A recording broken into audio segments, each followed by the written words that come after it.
Bien, bonsoir.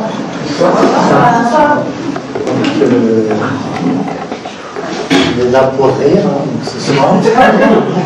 Donc pour ceux qui veulent commencer à rire tout de suite, sans attendre les autres, allez-y.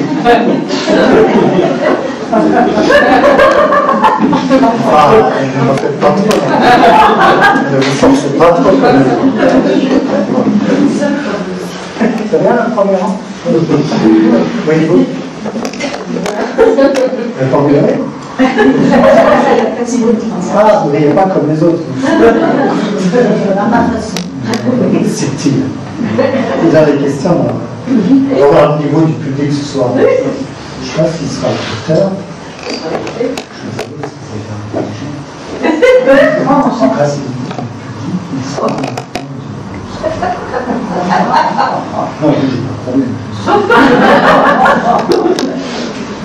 Ce qui m'inquiète, c'est ceux du fond.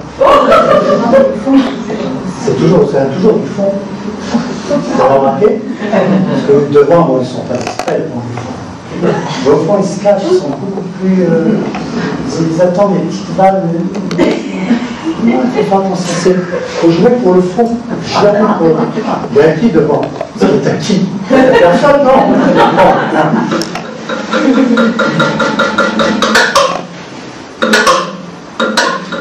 Il y en a deux. Il y a une demi et pas la charoute, ça me chante. Ah oui, le spectacle est tombé. Ah, vous l'avez pas dit? Non, mais souvenirs. Ah non, il y a un version original. Non. L'expo, on la comprend, c'est des photos. Non, ils avaient besoin d'un conteur turc. J'ai dit, je veux bien faire la tête. Donc, il y a des Turcs dans la salle. Il y a bien un Turc, non, franchement, il y a un Turc dans la salle. Salam alaikum. Salam alaikum. Salam alaikum. Bien, non, ça ne sera pas ce niveau-là. On va monter la barre. Donc, on va parler du personnage. Elle vous l'a déjà plus ou moins un petit peu rapporté qui est ce Nasruddin Hoxha. Donc, il est idiot, ça, incontestable. Il a cette qualité. Il est simplet, il est fou, donc Maboul, hein, mais il est surtout sage. C'est qui? C'est le Djoucha, le Djiafa, le Josha, le Za, le Jiou, le Djoha, le Djaha, le Jiha, le Gora, le Shah.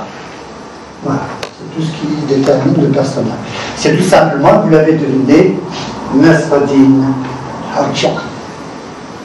Mais un peu d'histoire avant les histoires. Il serait né en Turquie. Je ne sais pas ce qu'elle vous a dit avant. C'était ça? Mais attention, il paraît, en Anatolie, où il aurait sa statue avec son âne, aussi célèbre que lui. Il aurait vécu à Koufa, au sud de l'Irak, bouffant des mille et une nuits. Il a fait rire Haroun al-Rachid, fait pleurer les vizirs, de dépit. Enfin, aimer Ali, je dirais aimer, puisqu'il a réuni ce soir tout ce public, n'est-ce pas? Alors quand j'étais petit, moi, mon Nasruddin à moi, eh bien c'était Djaha, en Kabylie, parce que je viens de là-bas. Il a gravi les hautes montagnes du Djourdjoura pour nous faire rire au coin du feu. Et je demandais un jour à ma grand-mère où je pourrais le rencontrer.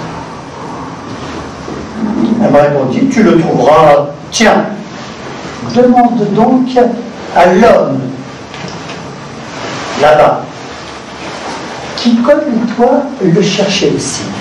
En fait, cet homme qui cherchait Nasruddin Hoxha, qui se prétendait être beaucoup plus malin que lui, arriva au village, et donc il cherchait Nasruddin et trouva un homme qui tenait un mur, adossé au mur, et lui demande, sais-tu où je pourrais trouver ce Djaha? L'homme lui répond que si il voulait bien tenir ce mur qui risque de s'effondrer, il irait lui-même lui chercher. Alors je répondis à ma grand-mère que je ne voulais pas tenir le but. Car l'homme qui le tient encore, et que le djihad était celui qui était censé aller le chercher. Alors, poursuit ma grand-mère, tu le trouveras dans la bouche de ton grand-père. Tu sais, à côté de là où il lui manque une dent. Il serait caché là. Tu le trouveras dans la poche de Sidi Ali, si sa tête n'est pas trouée. Ou encore chez notre âne qui tient par la bride toute sa biographie écrite au grand temps. Enfin, tu le trouveras chez le Mahmoud, conteur d'histoire, ou encore caché dans toutes les oreilles ici présentes. Cherche là, peut-être ici, dans ces oreilles. Peut-être là. Faites voir vos oreilles. Oui, il y a de la place.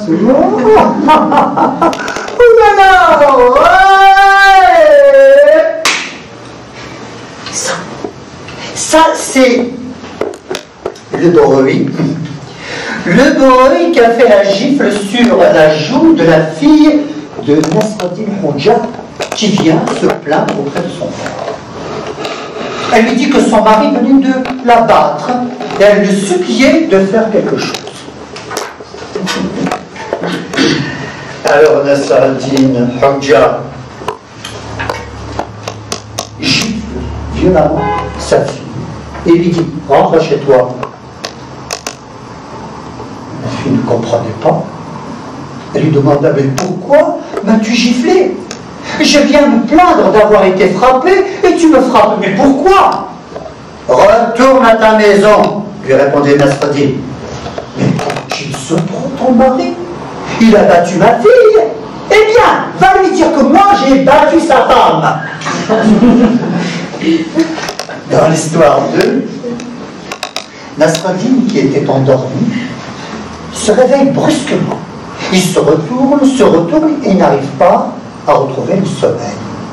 Sa femme, qui l'a réveillé en bougeant, lui demande les raisons de cette agitation inhabituelle.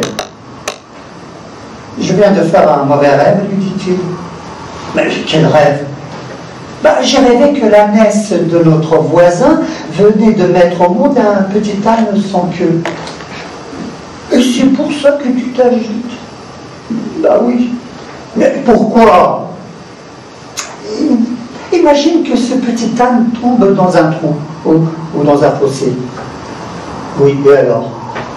Le voisin m'appellera à l'aide pour le tirer de là. Oui, bon. Et par où je l'attraperai, c'est ma question. Un notable. Chaque fois qu'il rencontrait Nasreddin Hoxha sur son chemin, ne manquait jamais de l'inviter avec insistance chez lui pour prendre un apéritif. Le Hoxha se décida finalement un jour à répondre à cette invitation. Comme il s'approchait de la maison, il aperçut le notable penché à la fenêtre. Celui-ci, dès qu'il le vit de loin, rentra subitement la tête. Ce mouvement n'échappa pas au Hoxha qui néanmoins sonna à la porte. « Le maître vient de sortir, répondit l'ouvreur. Oh, quel dommage. Quand il apprendra que votre arrivée, quand il apprendra que vous êtes arrivé, il sera très près, très peiné. » Parce que le Hoxha esquissa un sourire ironique. « Oui, mais dis à ton maître de ne pas oublier sa tête à la fenêtre la prochaine fois qu'il sortira. » Attiré par la renommée de Nasreddin Hoxha, un paysan va le trouver à la mosquée. « Hoxha, dit-il, j'ai certaines questions à te poser au sujet des ablutions et de la prière. » « Très bien, répondit le Hoxha, mais dis-moi, auparavant, que caches-tu dans ce panier? »« Oh, quelques grenades que j'ai cueillies dans mon jardin. » Le Hoxha, après avoir pensé un instant, dit « Oui, mais pour chaque réponse que tu recevras de moi, tu me donneras une grenade. » paysan accepta avec empressement. Il en posa un certain nombre, il reçut autant de réponses satisfaisantes, mais les grenades s'épuisaient vite. Au bout d'un moment, il ne resta pas une seule dans le panier. Le paysan posa encore une question. Le Hodja dit cette fois, je ne saurais te dire. Comment? S'écria le bonhomme, tu as trouvé réponse aux questions les plus difficiles et tu tombes en panne devant la plus facile de toutes. Ce n'est pas qu'elle me désarme, répliqua Nasruddin Hodja en branlant la tête, c'est que ton panier est complètement vide. Un cousin éloigné de province vient rendre visite à Nasruddin Hodja en apportant comme cadeau un canard.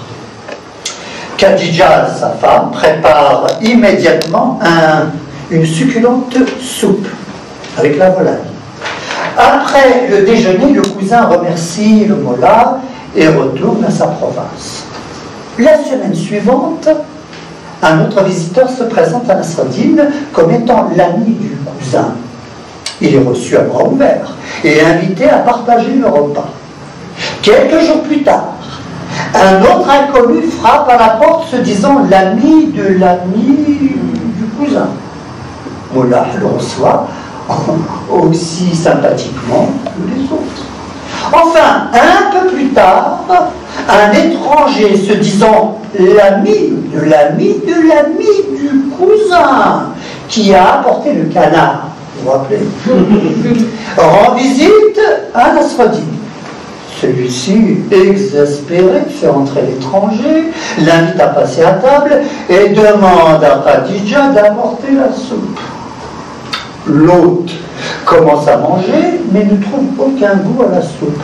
En fait, c'était juste un bol d'eau chaude, sans couleur, sans parfum, fade. Quel genre de soupe me sers-tu là, Hodja? Nasruddin répond avec un sourire. Il s'agit de la soupe. De la soupe du canard que m'avait apporté mon cousin.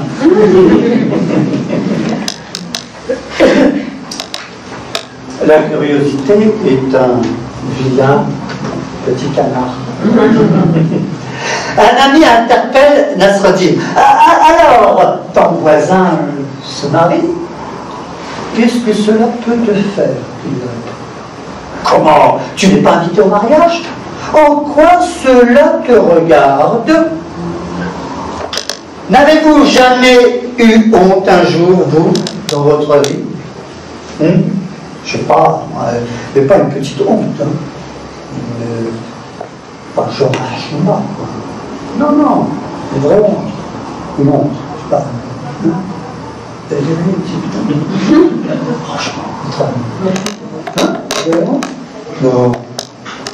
Écoutez, c'est un jour, un voleur s'introduisit dans la nuit, dans la maison de Nasruddin.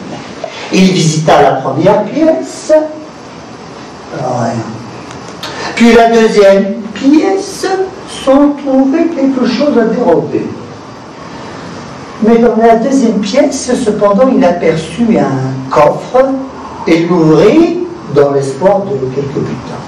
À l'intérieur, il vit Nasruddin lui-même recroquevillé dans le coffre, levant les yeux vers lui. « Mais que fais-tu là ?» demande le voleur. « Je cachais ma honte, » dit Nasruddin. « Mais de quoi as-tu honte ?»« De ce que tu ne trouves rien à voler dans ma maison. Crois-moi, j'en meurs de honte au point de me cacher moi. »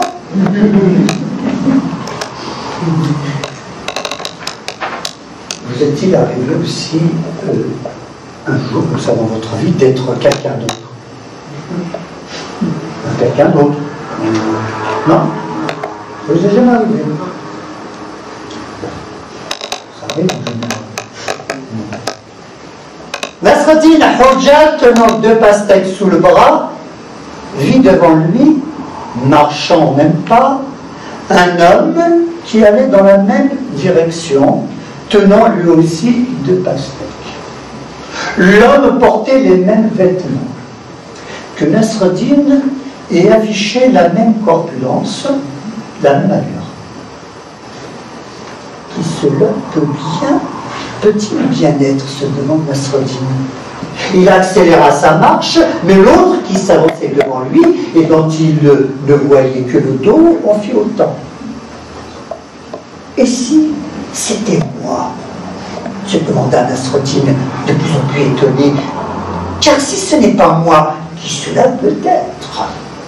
Il accéléra encore vainement, alors il s'arrêta renonçant à identifier l'inconnu et se disant à lui-même, bah, après tout, si c'est moi qui marche devant, à quoi cela me servirait-il de me rattraper?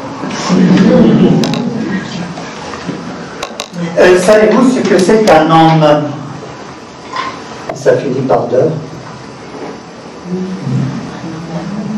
Ça commence par en même. Approchez-vous oreilles. Nasreddin un jour reçut la visite d'un derwish. C'est qu'un derwish? C'est quelqu'un qui tourne pas très rond, on savait. Enfin, qui est en symbiose avec le cosmos, avec le très haut. Donc, c'était un derviche réputé pour sa sainteté et son extrême abstinence. Nasreddin lui offrit l'hospitalité et lui demanda s'il désirait manger quelque chose. « Je mange très peu, » lui dit le saint homme. « Quelques herbes, un fruit ou deux. Je me contente d'un verre d'eau, de quelques grains de riz. Certains jours, je ne mange pas. Mais si tu désires manger, je peux t'accompagner pour te faire plaisir. Il est désagréable de manger seul. » « C'est exact, lui dit Nasreddin, et je te remercie d'accepter mon offre. Que veux-tu manger? Ce que tu auras. Des œufs au plat te conviendraient? Parfaitement. Tu les aimes peu cuits ou bien cuits? Cela m'est égal, dit le derviche. Mais puisque tu me poses la question, je ne les aime pas trop quand c'est cuit dans une poêle à l'huile. Comment veux-tu que je te les fasse cuire? Oh, très simplement, sur une pierre chaude. S'il te plaît, mets les jaunes bien au centre et fais attention qu'ils ne crèvent pas. Surtout, j'y ferai attention. Bien cuit? Oui, bien cuit, mais pas trop. Que le bord du blanc soit juste un peu doré. Tu vois ce que je veux dire? Très bien. Ah, au dernier moment, quelques gouttes de vinaigre seraient les bienvenues. Tu as du vinaigre? Bien sûr. Du bon vinaigre? Oui, du très bon vinaigre. Les œufs, tu les aimes bien salés? Non, pas trop. Mais avec du sel de mer, s'il te plaît. Et quelques brins d'origan à la fin, avec juste 2 petits carrés d'ail. Nasreddin lui dit alors, je dois t'apprendre que la poule qui a pondu ses œufs s'appelle Mirza. Cela te convient? Restons dans le domaine culinaire. Histoire courte, mais digestive. Nasreddin disait un jour à son voisin, j'adore les gâteaux au miel et à la semoule. Je n'arrive jamais à en manger. Et pourquoi donc? Parce que les jours où il y a du miel à la maison, il n'y a pas de semoule, et les jours où il y a de la semoule, nous manquons de miel. Tout de même, lui dit le voisin, il y a bien certains jours chez toi où il y a à la fois du miel et de la semoule. Oui, bien sûr, lui dit alors Nasreddin, mais ces jours-là, c'est moi qui n'y suis pas. La curiosité est un vilain. Je l'ai dit tout à l'heure. Comment?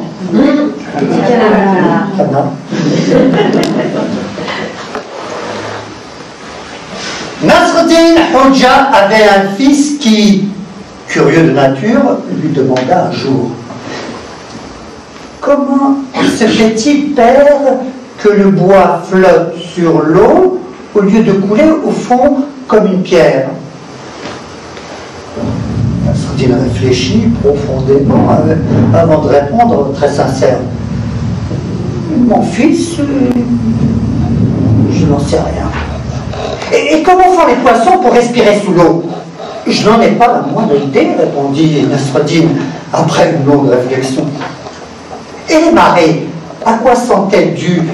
Comment se fait-il que la mer avance et recule? Je ne sais pas, mon fils. Au moins, papa, cela ne te dérange pas que je te pose toutes ces questions? Mais pas du tout, voyons. Si tu ne me posais pas de questions, je n'apprendrais rien.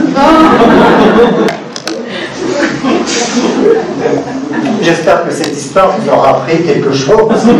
Pas qu'à moi. Eh, ils sont bien les ministres qu'on a, non, aujourd'hui? Ah quoi, il y en a les meilleurs. Monsieur Troufillon. Artefeu, faut pas se bourder les doigts. Baissons la lumière pour plus d'intimité afin de renvoyer les immigrés. De là d'où ils viennent, les Turcs, les Polonais. Mais est-ce que vous imaginez une seconde, franchement, voire deux comme un traînard, d'avoir Nasreddin Hoxha comme ministre? Attention, ministre, comment? De l'intérieur. Ah, attendez, justement, je demandais est-ce qu'il pourrait être ministre de l'Intérieur ou de l'Extérieur, d'en haut, d'en bas de chez nous, chez la concierge, bien entendu, quand elle ne préside pas l'Assemblée des colocataires. Alors, franchement, vous imaginez, Nasreddin Hoxha, il y en avait un qui disait, c'était de Le Normand, s'en avait, quoi c'est au classique? C'était qui? Proposait un dingo, là, qui s'appelle Donald. C'était ça? Mickey. Ah, pas Mickey Rourke, hein? Mickey Rourke. Alors, voici donc Hoxha peut-être ministre. Eh bien, Nasreddin, qui vivait alors en Afghanistan, se présente chez le président et lui demande une bonne situation. Quelle situation désires-tu? J'aimerais bien être un de tes ministres, par exemple, ministre du pétrole. Du pétrole. Mais tu sais bien que nous n'avons pas de pétrole. Mais alors, n'as-tu pas un ministre de la Justice?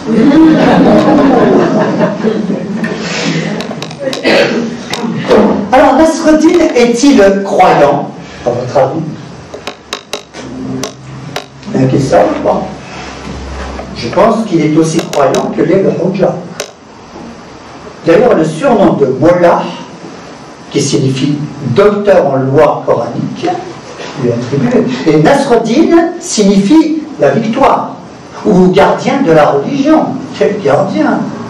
Et quand on lui demande la preuve de l'existence de Dieu, voici sa réponse.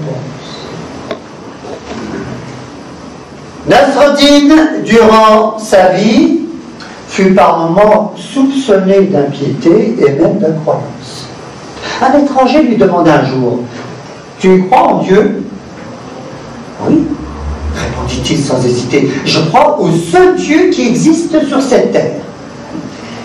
Et pourquoi? Peux-tu me donner une preuve de son existence? La preuve est simple. Je le prie chaque jour. Tu dis qu'il n'y a qu'un Dieu? Peux-tu en fournir une preuve? Oui. Je ne prie que lui. Et une preuve de toute sa puissance, de sa toute puissance. Mais comment? Il n'exauce jamais mes prières. L'ânesse de Mollah, Nasreddin a rendu l'âme en mettant bas son anon. Dans l'impossibilité de trouver du lait d'ânesse pour nourrir le bébé, Nasreddin décrète qu'on lui donnera du lait de vache. Tout se passe bien pour l'amont, mais pas pour Moula, qui contraint de se priver du lait qu'il affectionnait particulièrement chaque jour. Un soir, Nasreddin prie le ciel d'ôter la vie à l'ânon pour pouvoir déguster de nouveau le bon lait de sa vache. Le lendemain, il découvre, consterné, la mort de sa vache. Levant les bras au ciel, il dit « C'est quand même incroyable que tu sois incapable de distinguer un ânon d'une vache !»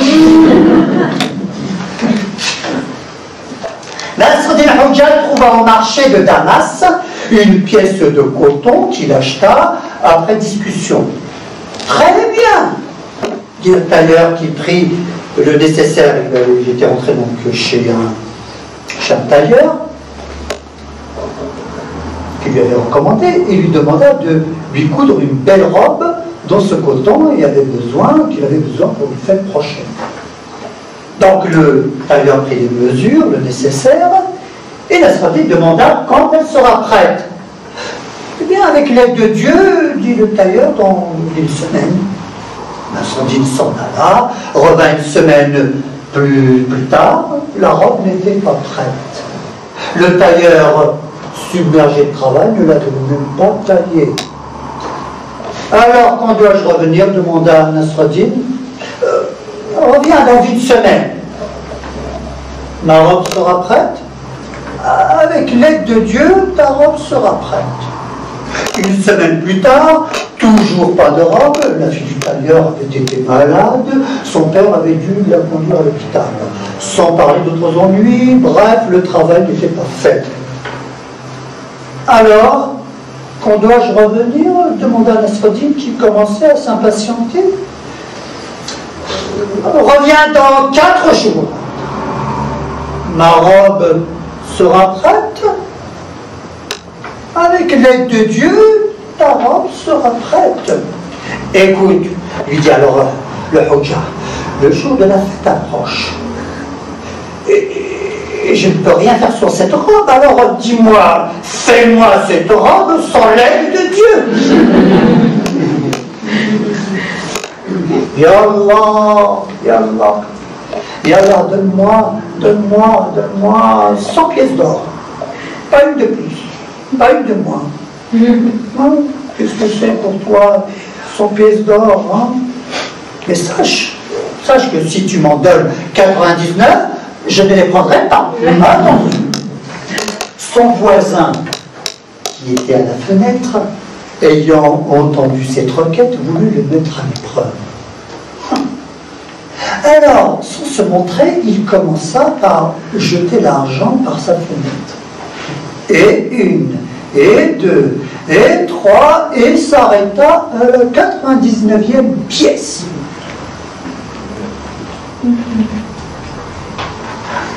Allons, Yallah, un petit effort.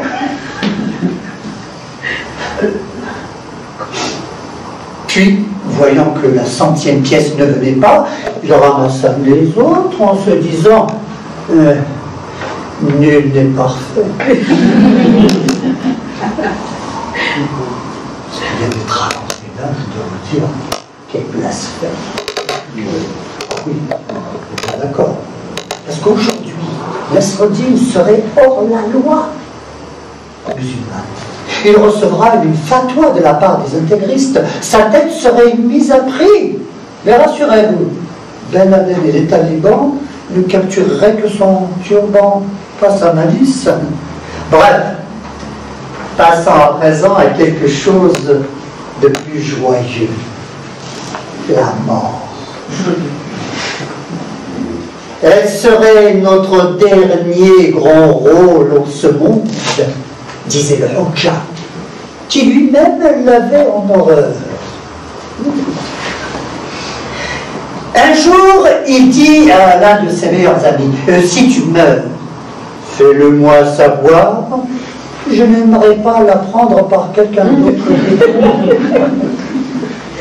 Eh oui, Nasreddin détestait tout ce qui avait rapport à la mort, en particulier les cérémonies, les prières, les rituels traditionnels, etc. Un imam, un jour, lui en faisait reproche, et Nasreddin se défendait comme il pouvait. Le prophète n'en fait pas une obligation, disait-il. Il ne faut pas donner trop de gloire à la mort. Et votre argument? Fais tout de même un effort, lui dit l'imam, ne serait-ce que par respect et amitié pour les familles. Tu as raison, lui dit soudain Nasreddin. Écoute, par respect pour ma famille, je te promets que je serai présent à mes propres funérailles. Tu as ma parole, je serai là à l'heure dite et je resterai jusqu'à la fin de l'enterrement. Mais il y a une chose que je ne puis te promettre. Laquelle? Demanda l'imam. Je ne pourrai pas rester pour les condoléances. J'ai toujours eu en horreur.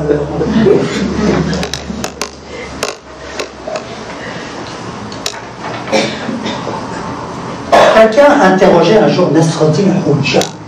Et dis-moi, durant les funérailles, de quel côté du cercueil faut-il se placer? Est-ce à droite, est-ce à gauche? Devant ou bien derrière? Hoxha de répondre en souriant. Trouvez-vous n'importe où vous voudrez, mais pas dedans. Y aurait-il du Nasreddin Hoxha dans Moahlière? Peut-être. Rappelez-vous, le petit chat est mort. C'est quel? Oui, c'est l'école des femmes. Oui, bonjour. Alors, c'est l'histoire 18 déjà. Nasreddin rencontra dans la rue, rentrant de voyage sur son âne, un de ses voisins. L'homme le salua et lui demanda des nouvelles du quartier, et en particulier d'un chat qu'il avait et qu'il aimait beaucoup. Ton petit chat est mort, lui dit Nasreddin. Pourquoi me dis-tu cette triste nouvelle aussi brutalement? Et comment aurais-je dû te l'annoncer? Tu aurais pu me dire, par exemple, il faisait chaud, ton petit chacha voulut faire un tour dans la gouttière, mais les tuiles du chat étaient brûlantes, le chat a bondi, a glissé, il a voulu s'agripper par la gouttière, le pauvre est tombé, enfin, quelque chose comme ça, pour que j'ai le temps de me préparer. Ah, je te demande pardon, dit Nasreddin. Ça ne fait rien, dit le voisin, c'est triste, mais que puis-je faire, pauvre petit chat? Et maintenant, dis-moi, comment va ma très chère femme? Et bien voilà, justement, il faisait chaud, elle a voulu aller faire un tour sur le toit, prendre l'air,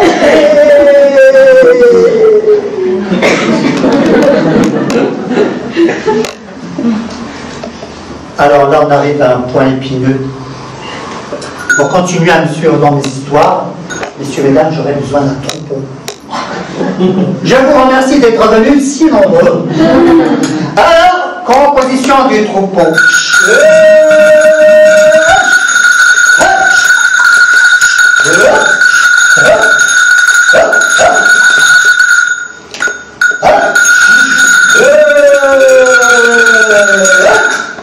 Alors, on dira donc qu'il y aura des moutons.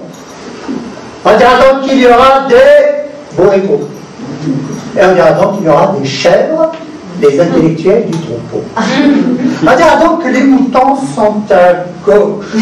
Bon, ce n'est pas une question politique. Les bourricots à droite.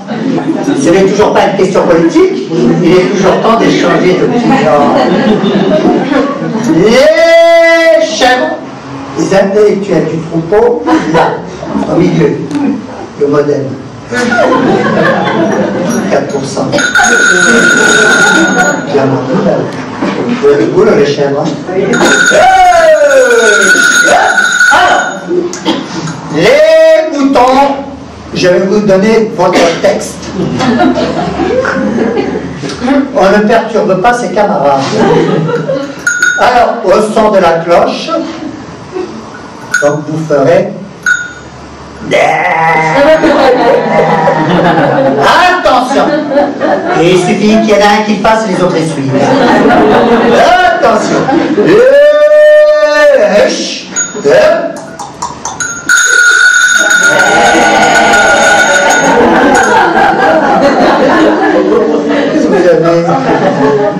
Les gens voient, ils sont déprimés, dépressifs. On dirait que c'est la fête du rite qui approche. Alors quand vous égorgez les cours, c'est la fête. Vous devez rescaper. Un peu plus de tonus, de joie de vivre jusqu'au prochain méchoui. Allez, concentration. Débutant. Le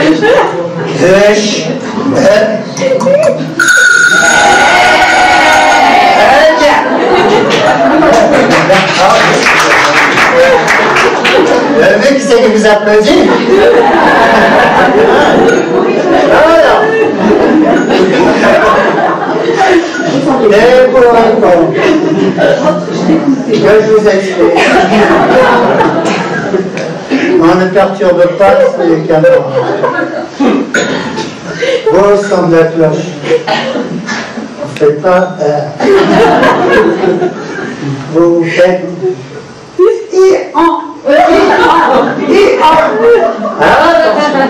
Concentration du bruit. On ne perturbe pas ses camarades. Attention. Regardez l'œil qui brille. Les oreilles qui s'énervent.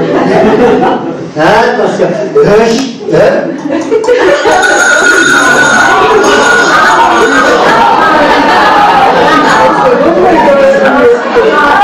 Il va y avoir le bon écho de Nasreddin Hoxha. Ou alors il peut y avoir un bon écho sur Louis.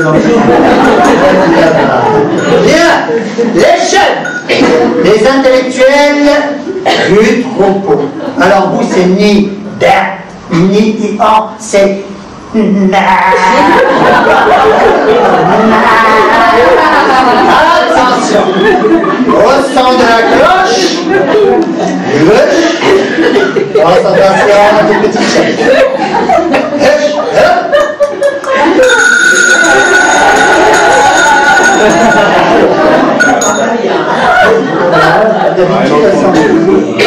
Alors là, je suis un peu déçu. Concentrez-vous les petites chefs. Attention. Mais il faut rire, c'est pas grave. Allez, on respire un peu dans la bouche.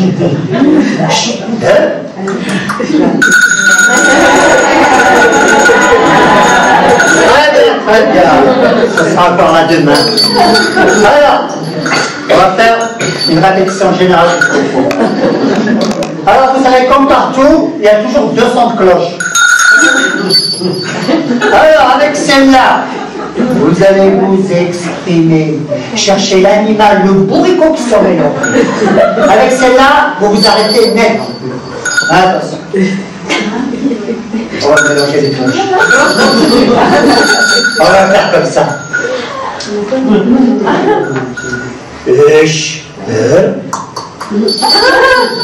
Que j'appelle ça là.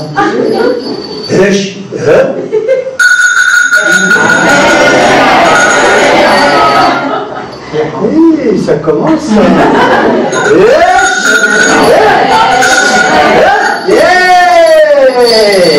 Très bien. On a un beau troupeau. C'est très bien.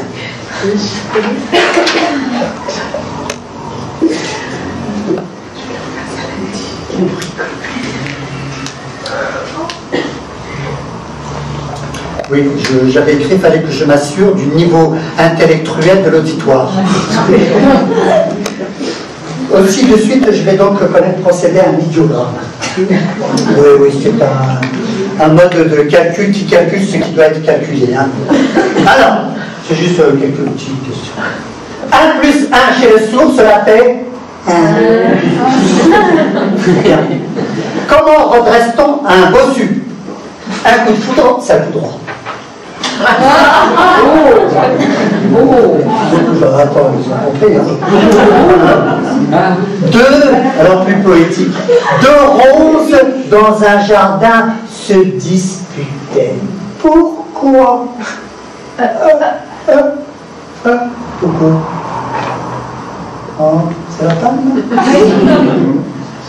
Parce qu'elles ne peuvent pas se sentir.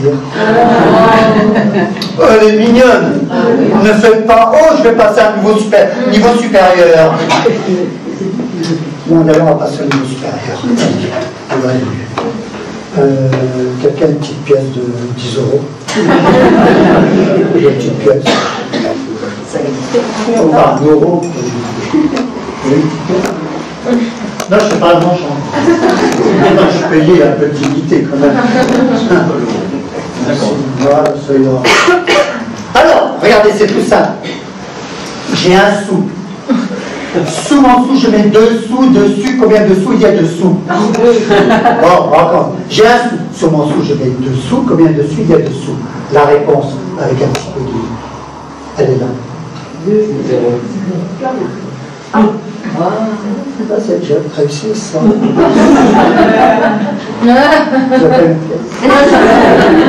Franchement, non, je vais la rembourser. Non, je paye des dettes. Oh, le compteur était sympa, il est venu nous faire un petit tour de magie. Et puis non, je rends la monnaie quand même. Le compte est bon. Le compte est bon. Voilà. Il y a des contestations, quelque part la direction. Ah là, je les ai pas.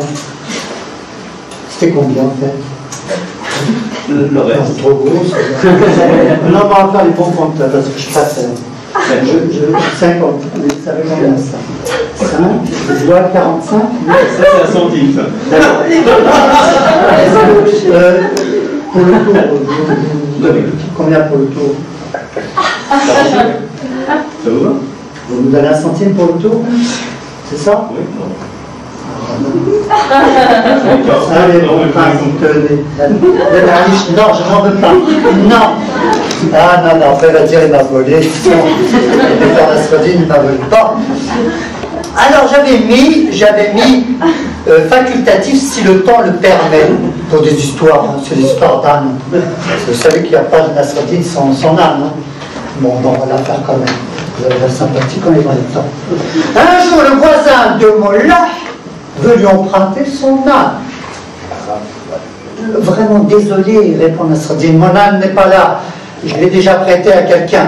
Mais soudain, l'animal se met à braire de toutes ses forces, de sorte que tout le monde pouvait l'entendre à milieu de là. Pourquoi mens-tu, Nasreddin? C'est bien ton âne que j'entends. Oui, bon, si tu préfères croire à la parole d'un âne au lieu de celle de ton voisin, alors tu ne mérites pas que je te prenne quoi que ce soit.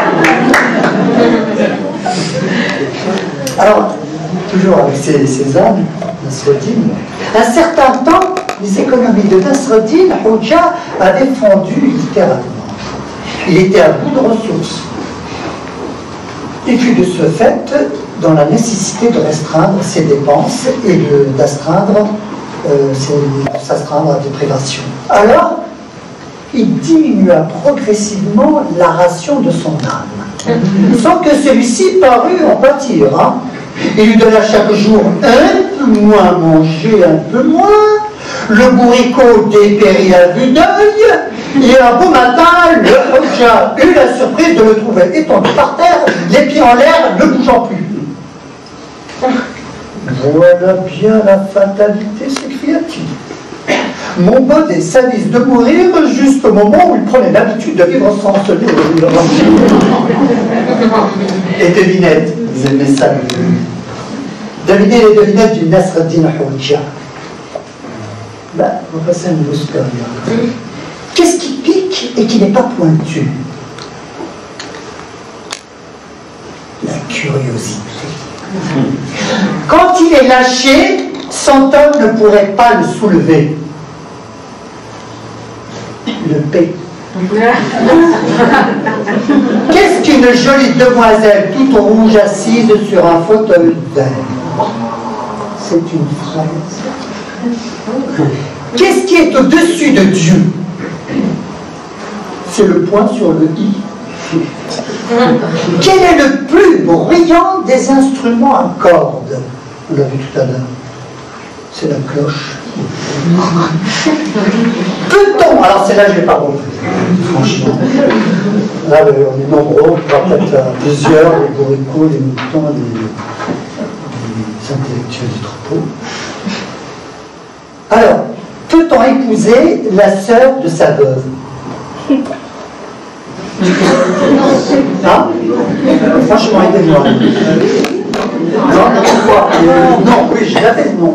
Mais pourquoi? Si elle est morte, qu'elle a plus de mari. C'est ce que j'avais compris. Ah, ça va le dire. Que fait-on le matin en se levant?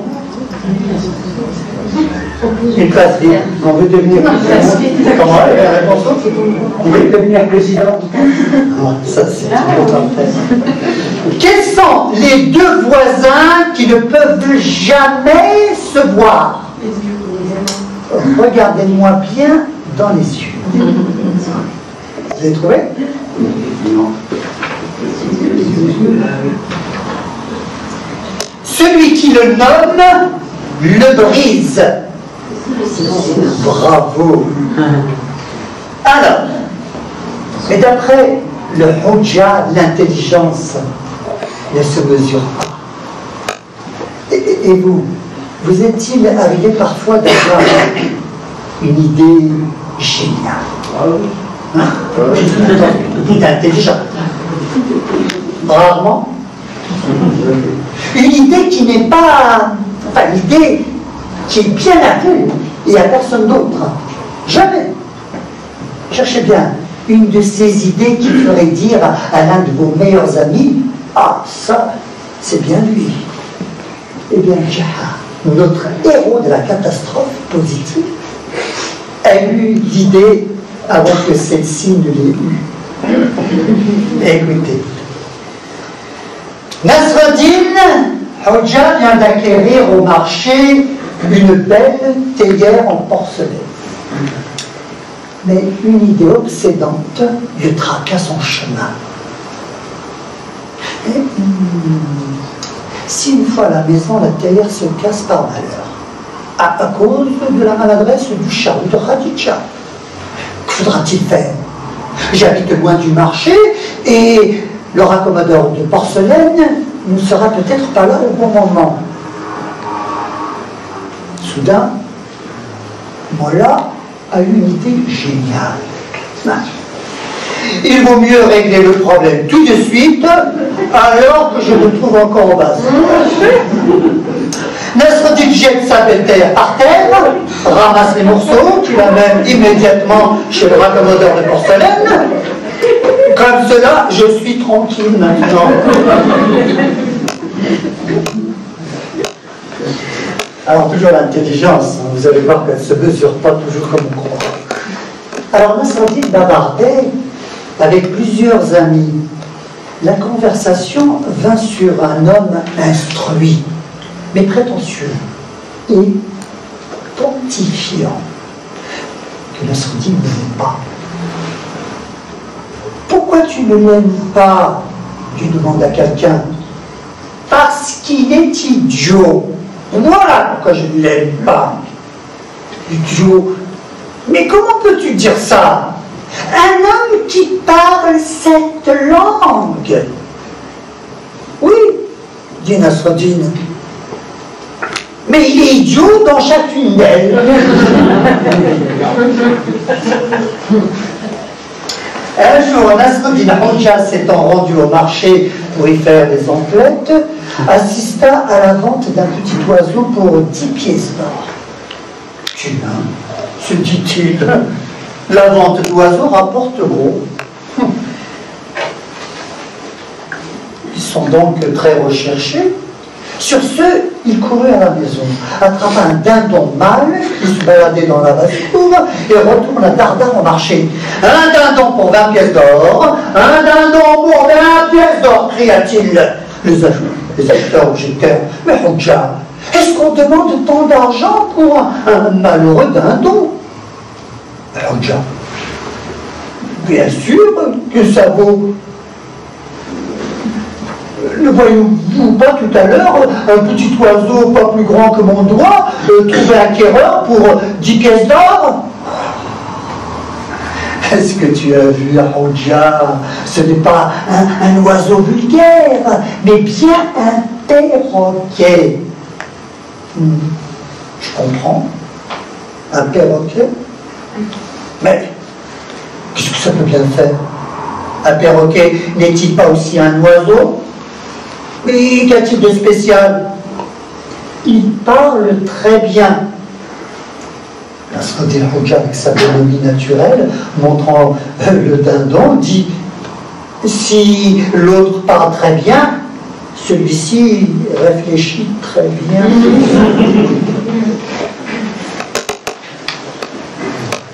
Y a-t-il des avares dans la salle? Excusez-moi. Alors donc, ayez au moins la générosité de dénoncer votre voisin. Vous est-il arrivé de tendre la main un jour? Non. Eh bien, je vous tends cette histoire. Tendez-moi l'oreille seulement. Un jour, un riche commerçant, connu pour son avarice, tombe par accident dans la rivière. Le courant est fort et le malheureux, ne sachant pas nager, risque de se noyer. Il se met donc à crier et lance des appels: au secours, au secours! Des promeneurs accourent. Bientôt, une multitude de mains se tendent par-dessus le courant pour le sauver. Viens, donne-moi ta main! Donne-moi ta main! Qu'on lui criait. Mais étrangement, le malheureux commerçant ne semblait ni voir ses sauveurs, ni les entendre. Il continuait à se débattre dans l'eau désespérément. Et à ce moment-là, Nasreddin apparaît, il écarte la foule et tend sa main en criant: prends ma main! Prends ta main!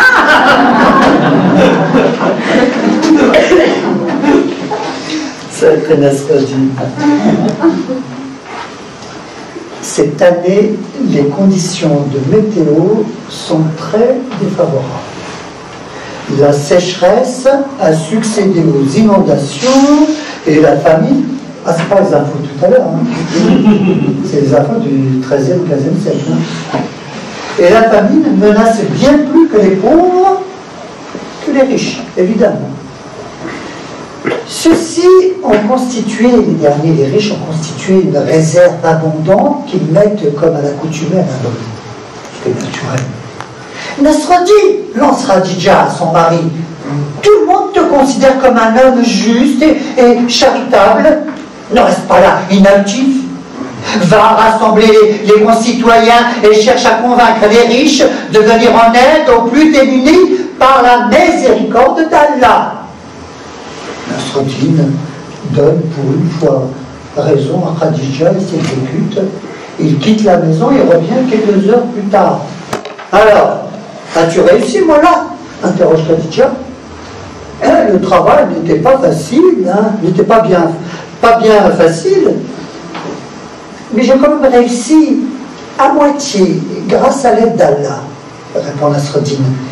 La mine fatiguée mais satisfaite. Que veux-tu dire? Pourquoi à moitié, insiste Khadija? Parce que j'ai réussi à convaincre les pauvres, répond Allah. Elle est difficile à comprendre. Alors, connaissez-vous le dicton qui dit mieux vaut mieux prévenir que périr, c'est écrit. Enfin, c'est pareil. Alors, dans le domaine de l'éducation, Nasreddin est un maître. Prenez le son. Nasreddin demanda à un gamin du voisin d'aller lui chercher de l'eau à la fontaine du village. Fais attention de ne pas casser cette cruche, conseille Mola. tout en lui administrant une paire de gifles. Le garçonnet, stupéfait, proteste. « Pourquoi me frappes-tu, Nasreddin? Je n'ai rien fait. »« C'est vrai, mon petit. Je te punis tout de suite, comme ça sera fait. Car quand tu auras cassé la cruche, après les gifles ne te serviront plus à rien. » Faut mieux gifler qu'au premier. Alors, les parents de Nasreddin l'avaient surnommé depuis son enfance contraire. Car à chaque fois, l'enfant exécutait l'inverse de ce qu'on lui commandait.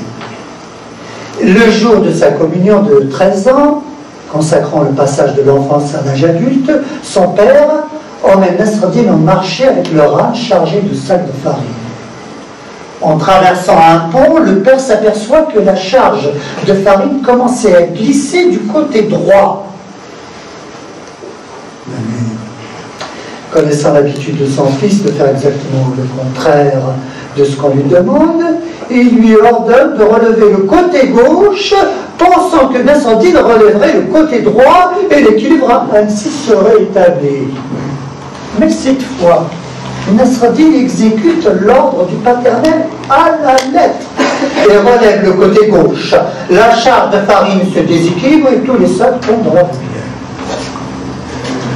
Espèce d'imbécile, lui dit son père en colère. Que signifie ce comportement? Pourquoi n'as-tu pas agi comme d'habitude en faisant le contraire de ce que je te demande? Je t'avais dit de relever le sac du côté gauche, pensant que tu allais relever le sac du côté droit. Tu as raison, père, lui dit Nasreddin.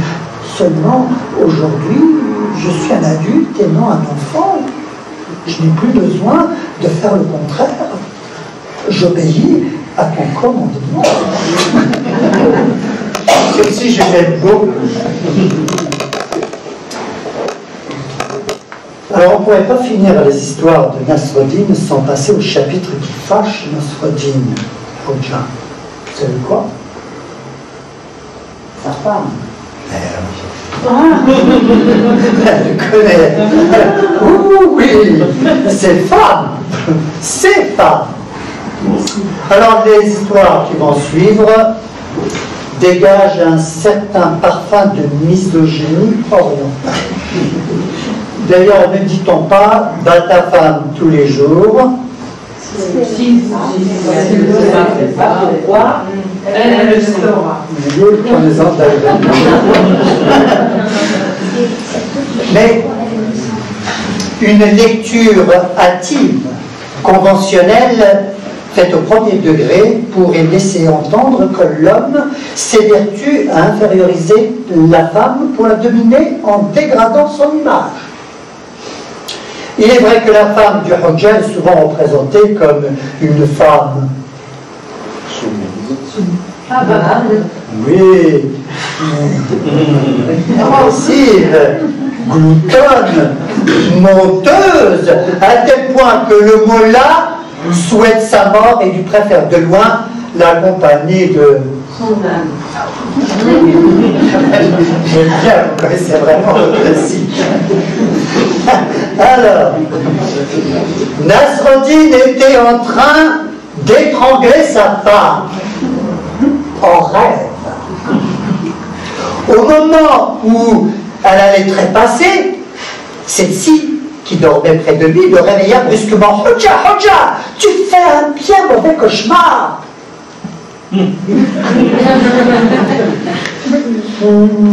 Non, non, répondit le Hodja. Bien au contraire. Et il se rendormit pour achever tout son rêve.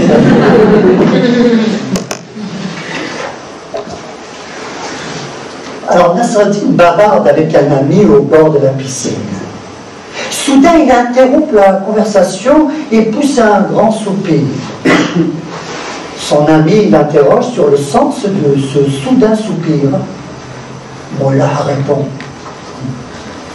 Ma première femme s'est noyée il y a 2 ans dans cette piscine.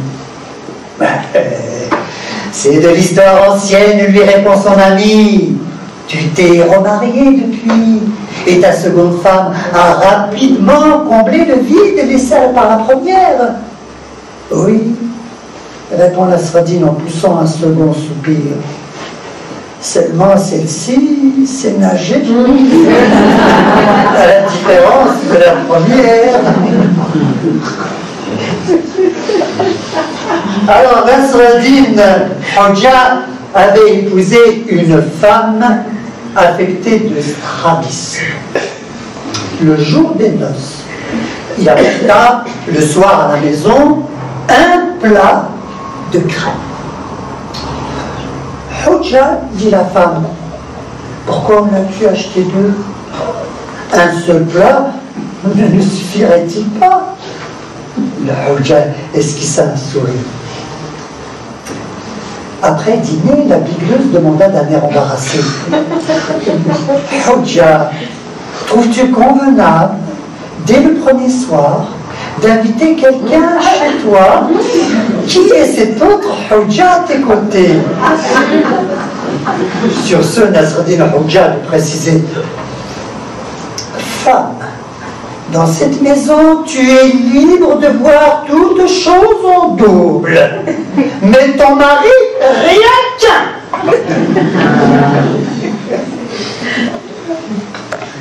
Sujet qui fâche, c'est quoi aussi? Les belles-mères. Nasreddin Hodja se rendait un jour à la mosquée lorsqu'il se vit arrêté par un paysan. Hodja,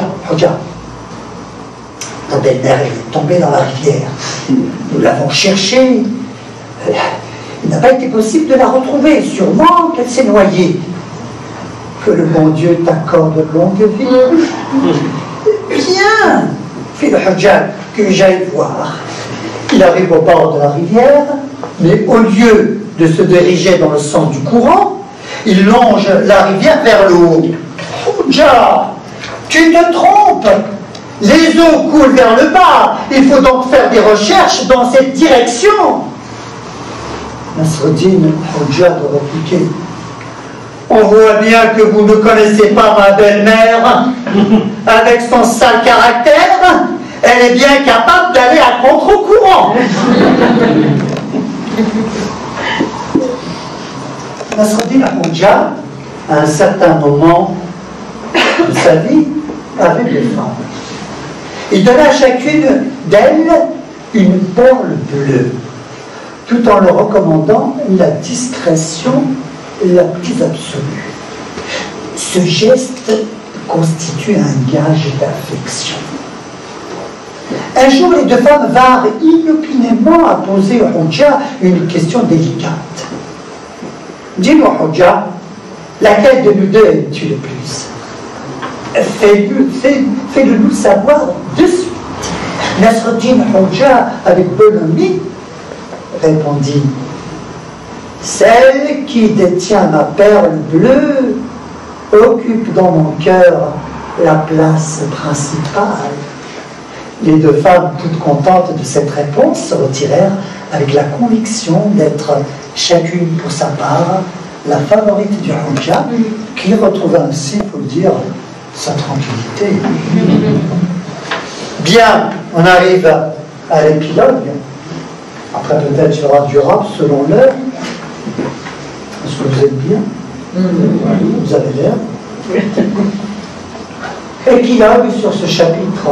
En effet, si les hommes ont de tout temps éprouvé la nécessité psychologique d'inférioriser les femmes, c'est parce qu'ils cherchent à se défendre contre leur propre infériorité naturelle, tout en protégeant la femme contre sa tentation instinctive de toute puissance mégalomaniaque. L'homme n'est pas dupe. Oh, faut pas nous prendre. Il reconnaît parfaitement la supériorité de sa moitié, ainsi que ses propres faiblesses et handicaps masculins. Mais il lui est impossible d'avaler la couleur en avalisant cette injuste inégalité fondamentale. Sinon, il serait désespéré par son insignifiance écrasé par l'omnipotence de sa femme. Ceci n'est que le point de vue du psychanalyste. Et le point de vue du conteur. Cela est une autre histoire. Quant à moi, je vous remercie de m'avoir donné votre temps. Je vous le rends à l'instant. Vous remercie de m'avoir donné la lumière de votre présence, l'or de votre silence, les rubis de vos rires, les diamants de vos regards et l'éclat du jour de vos applaudissements.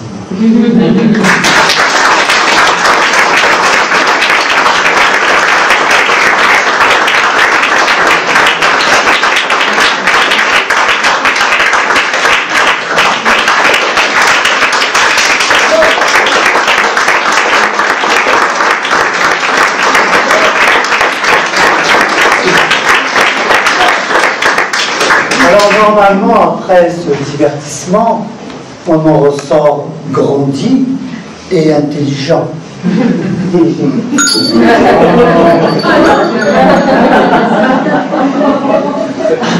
Non, il en reste une que je n'ai pas faite, mais je me dis, non, tu ne vas pas la faire à Châtillon. C'est l'histoire du chat. Non, mais s'il y a quelqu'un qui la connaît, je ne préfère pas me faire un guide. Hein. Vous savez comment faire aboyer un chat? Ben voilà. Non, comme j'ai soif, ça m'arrangerait. Vous savez ou pas? Non. Ah non. Ah, c'est galère. Ah non, je ne vais pas le dire. Alors, faire aboyer un chat. Cela va de soi, franchement. Ne lui donnez pas du lait. Surtout pas. Mais de l'eau. Rien que de l'eau. Là, il la boit.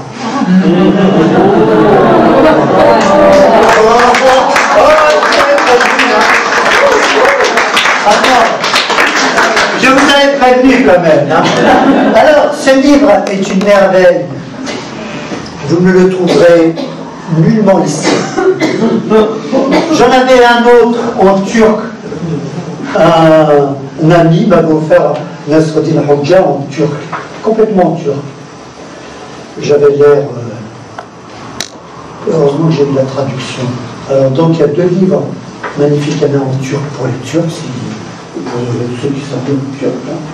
Et celui-ci, alors est-ce que vous l'avez déjà vu quelque part? Introuvable. Ne me le volez pas. Alors, j'ai recueilli donc tout ce que vous venez d'entendre. Ce sont des coups de cœur que j'ai eu pour certaines histoires. Et puis, j'avoue que j'ai fait une entorse. Pour certaines, je les ai un petit peu traficotées, un petit peu arrangées. Il y en a quelques-unes que j'ai inventées. Mais il m'a tellement inspiré le personnage. Et donc, c'est vrai que, par exemple, celle du rêve, je l'ai totalement inventée. Elle n'appartient pas au répertoire de Nasreddin. Et quelques-unes, bon, c'est tout ça. Alors, je vais vous donner quelques titres, et puis vous allez opter pour l'orabe d'histoire, si le temps vous le permet, hein, qu'on termine un petit peu sur du consistant. Je vous donne donc les titres, et vous dites celle-ci. La malédiction du Hoxha. Celle-ci. C'est bien, c'est pratique. Bien. Mais qu'est-ce que vous faites là-bas? Vous devrez être là, vous, hein? Page 82. Page 82. Alors. C'est marrant parce qu'elle ne correspond pas. Bon, je tombe sur le sucre, répond le sucre en conséquence. La malédiction de Hoxha. Je ne la voyais pas ici. Page 82. Un individu, par ses plaisanteries de mauvais goût, a importuné continuellement Nasreddin Hoxha qui faisait preuve d'une grande patience. Un jour, ce mécréant poussa la méchanceté jusqu'à casser le bâton du Hujja qui ne put s'empêcher de s'écrier. Tu m'as fait cela. Et moi, je te prédis qu'avant 40 jours, tu te casseras le bras. Étrange coïncidence. Il ne s'était pas écoulé 10 minutes que notre homme en chemin trébucha contre une grosse pierre, et se foula le pied droit. Encore sous le poids de la malédiction, il retourna chez le Hujja en traînant tant bien que mal son pied luxé. Ta prédiction s'est vite réalisée. Ne vas-tu pas menacer tantôt d'avoir un membre cassé dans les 40 jours? Voilà où j'en suis avec mon pied. Nasreddin Hujja répondit: cette punition est celle que tu as méritée pour quelques diableries que tu as dû avoir commises dans le passé envers une autre personne. Ma prédiction reste valable pour les 40 jours à venir. L'équivalent en argent, celle-ci. Je vous vois venir. Vous êtes des Hujja aussi. S'il vous plaît, pas de problème. Page 78.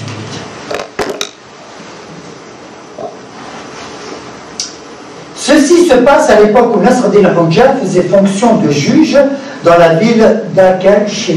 Je dis bien en mal. C'est bien d'Akashir. Un pauvre diable n'ayant qu'une tranche de pain pour apaiser sa faim, vint passer devant la cuisine d'une auberge. Il s'y arrêta pour aspirer longuement l'odeur dégagée par un gigot de viande qui cuisait dans un grand pot d'où s'élevait une épaisse fumée. N'y tenant plus, il s'approcha du récipient, tint le pain contre la fumée, l'en imprégna et le mangea avec bon appétit. L'aubergiste suivit le manège, d'abord avec curiosité, sans souffler mot, voire même avec un air de compassion. Mais peu après, son avarice sortit de reprendre le dessus, il saisit le malheureux au collet et réclama le coup de la fumée. Le pauvre diable pria, supplia: aïe, pitié, pitié de moi, je n'ai touché ni à ta viande, ni trempé mon pain dans ton pot. Rien n'y fit. L'affaire vint par devant le tribunal. Le Hujja appela l'aubergiste près de lui et sortant de sa poche 2 pièces d'or, les fit teinter. Écoute, dit-il, qu'entends-tu? Le tintement des pièces? Fort bien, dit Nasreddin Hujja, tu as reçu ton dû. Celui qui réclame le coût de la fumée d'eau n'a droit tout au plus qu'au tintement de l'argent, son équivalent.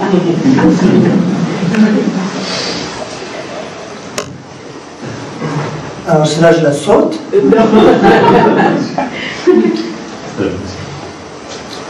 La marmite morte, vous la connaissez? Oui. Très bien. Tu as également raison. Oui. Donc il y en a une. Bon, on va faire. Tu as raison, ou alors j'aime bien autant de délais que tu veux. 55.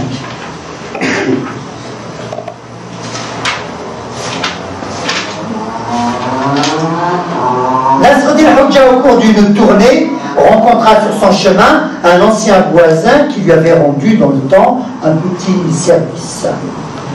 Hujja, dit celui-ci, la réparation de ma maison n'a pu être achevée. Elle est restée à moitié. Peux-tu me prêter l'argent nécessaire et me consentir un délai? Le Hujja, fort ennuyé, pensa, repensa, se gratta la tête, puis finalement, mon pauvre ami, dit-il, ces jours-ci, je suis fort gêné. Je n'ai pas un sou vaillant. Tu n'es pas un étranger aussi. Je voudrais bien être utile à quelque chose. Ne pouvant t'avancer de l'argent, je suis prêt à te donner autant de délais que tu veux.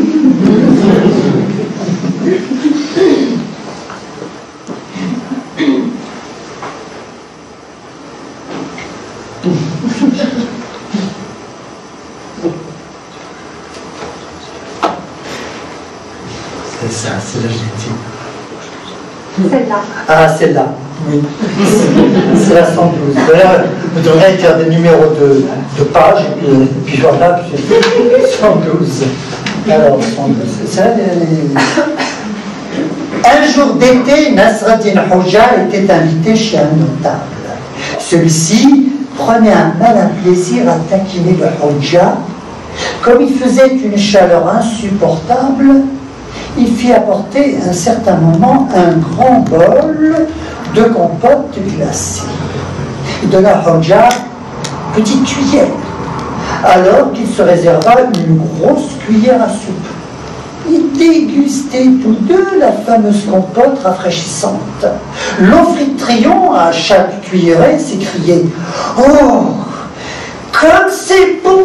Je me sens mourir de bien-être. » Hoxha, de son côté, ne parvenait pas à mouiller sa gorge, fortement desséchée, avec cette minuscule cuillère qu'il portait coup sur coup à la bouche. Le manège du notable continuait. « Oh, que c'est bon! Je me sens mourir de fraîcheur. » Nasreddin Hoxha, excédé par ces exclamations réitérées, qui ne faisait que hausser sa température, ne put résister à la longue. « Mon ami, pria-t-il, passe-moi ta louche et que je me sente mourir moi aussi un petit peu. » On arrive à la fin. Il est fort possible qu'on puisse se mordre l'oreille. Vous avez déjà essayé? Elle n'est pas loin, hein, page 116, mais juste à côté. Ah, ne pense rien et va-t'en, elle était là. Quand c'est pas la fin. Alors, Nasreddin Hoxha, alors qu'il était un certain temps juge, suppléant, vit venir deux plaignants. L'un, cet homme-là m'a mordu à l'oreille. L'autre, ce n'est pas vrai. Il s'est mordu lui-même à l'oreille. Hoxha perplexe. Revenez demain et je vous dirai. Rentré chez lui, il se retira dans sa chambre où il tenta l'expérience sur sa personne. À court des tentatives qu'il fit pour ramener l'oreille vers sa bouche, il chancela, tomba à terre et se blessa la tête. Le lendemain, il arriva au tribunal avec un bandage qui lui cachait la moitié de son œil. Les deux plaignants s'amenèrent peu après. Comprenons-nous, Hoxha, est-il possible qu'une personne puisse se mordre soi-même l'oreille? Commença le premier. Le second plaignant, s'apprêtant à insister sur ce point de vue et à réfuter les assertions de l'autre. Nasreddin Hoxha, énervé par le bandage, l'arrêta net avant qu'il n'eût ouvert la bouche et lui dit « Mais certainement, mon garçon, il est fort possible de se mordre soi-même l'oreille et même de se casser la tête en tombant. » Alors, la neige avec un peu de pain. Pas loin. 155.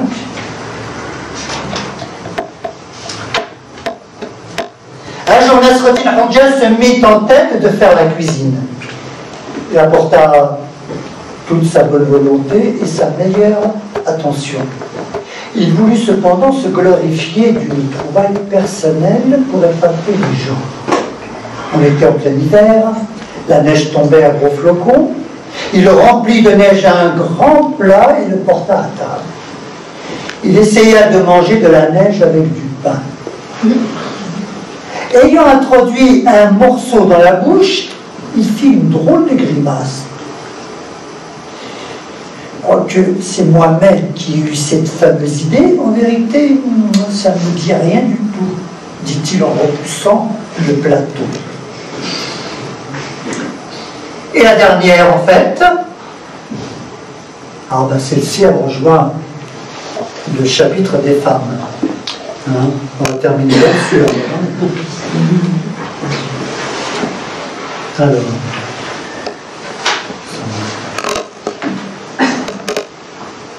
La veuve qui épousa Nasreddin Hoxha avait la fâcheuse enfin, l'habitude de vanter les mérites de son premier mari. Mon défunt mari faisait ceci, mon défunt mari faisait cela. Le Hodja écumait de rage. Il pensait qu'à la longue, sa femme s'amenderait et que, de la sorte, il retrouverait sa tranquillité.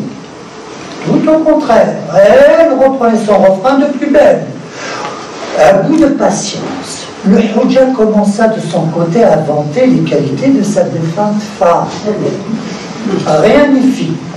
De nouveau, une nuit, la femme ayant repris son refrain, le Hodja hors de lui, d'un coup de pied, la fit rouler sur le plancher. Se relevant tant bien que mal, elle s'écria « Hodja, quelle est cette façon d'agir ?» Nasreddin Hodja essaya de se justifier. « Comprenons-nous, il y a toi, il y a moi, il y a ton défunt mari, il y a ma défunte femme, 4 personnes